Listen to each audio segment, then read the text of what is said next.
Hello, we are here in the Simracing Expo and I'm really happy to have a small talk with Richard. Hi Richard. Hi, nice to meet you. Nice to meet you. First of all, what's your position in SimLab? Yeah. You are the CEO? Yeah, I'm the CEO and founder. I started almost 10 years ago with SimLab, making cockpits. And where recently we went from cockpits to more of a complete setup. Yeah, you have like a 360 solution almost. Almost, yeah. So we were just missing the direct drive wheel, and we recently announced it, and we brought it here. Four cockpits out of 5 have our direct drive wheel. In the last year, you transformed from cockpit company almost to all-round solution for the sim racer, right? Right. What we can expect from the new direct drive? What's the difference? Anything that you can tell, because I know it's in development right now. Yeah. Well, in simple words, in a nutshell, we teamed up with a very specialized company in motor controllers, and we basically also working with a supplier, European-based, for the servo motors. So these are like very high-quality servo motors, and this whole combination is just very strong. And we're doing testing, and we think we have something, that is just very good and can compete with high-end the established top-end companies. So yeah, nice. And can you tell us about the specs? Like, it's going to be 25. Of course. How is going to be the range? Yeah, of course. So the low end will be 15 Nm, around €1,000 price point. The middle 25, around 1,400 euro price point, and we have an ultimate version, like an ultra, 35 Nm, around 2,500. 35. Yeah, 35. 35. Yeah, I love, actually I love that. a little bit more, but a little bit more. Oh, but it's safe. the thing is that it's not really about the peak torque, but it's also about the characteristics of the slew such rate a strong motor on the lower end. Okay. So can you? What drives you to this direction? Like what has changed in SimLab to be a cockpit company to a to all round? I mean, when we started with SimLab, we were making cockpits, obviously, but we always had the intention to make pedals, handbrakes, shifters. We brought our new prototype, or let's say golden prototype of the shifter, which is there.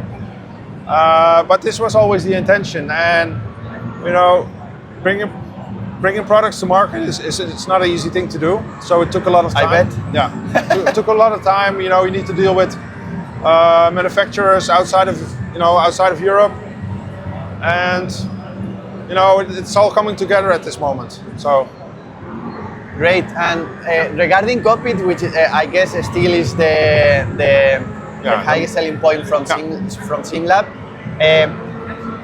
how do you see how the aluminum profile has evolved? Because right now it looks like more aesthetics, and you are aiming for that, because the industry is shifting to that, right?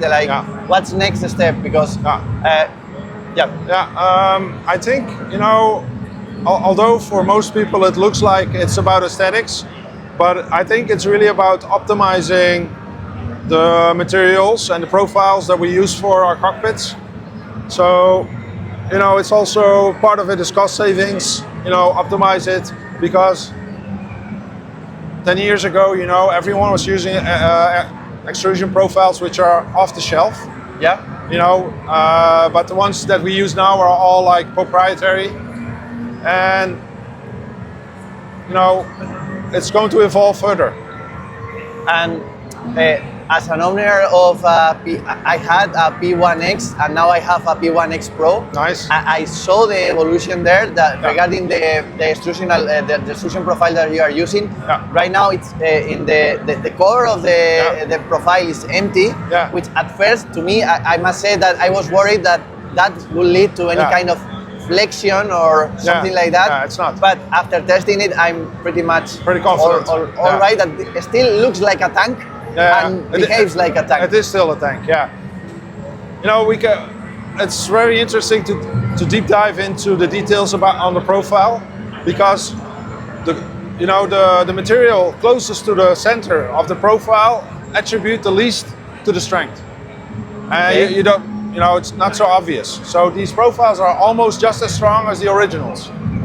Okay. And but going into the future, once we have a more like, if we can have a complete package, then we can start optimizing everything again, because a lot of things we don't need, and we can start removing parts, integrating the pedals into the cockpit. Okay. I have.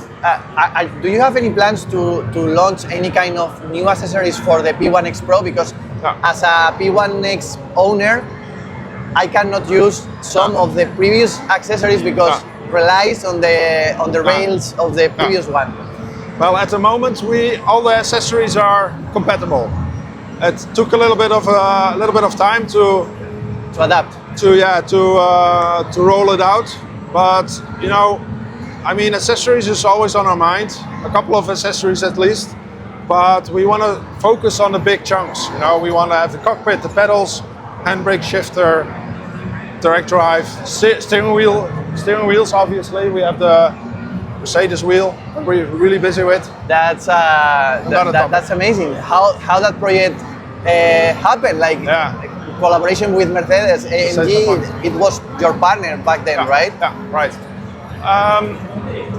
It came to be because we were esports partner for a long time, and we sat down together and we agreed on doing this project, and it came out really good. How difficult is to do a replica of an F1 steering wheel? It's very complicated. How many years took you to? I think it took around 2 years of development, more or less. But it's a very complicated product because we're working with the carbon fiber, which is handmade. Every carbon fiber shell is 45 hours of labor. Wow. It's really extreme. And also, the demands of the Formula One team, Mercedes F1, were very high. So it's really a crazy replica.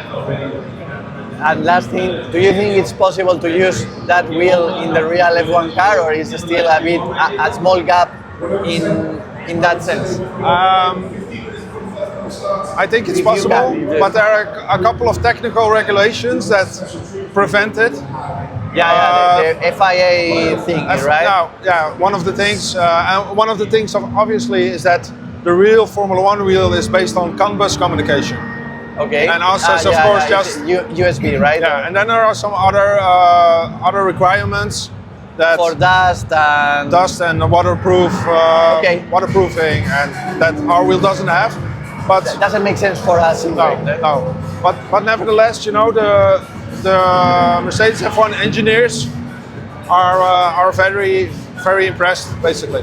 So congratulations for the expo and for your new products. I'm really looking forward to test the direct drive. Thank you. Thank you, Richard. Thank you very much.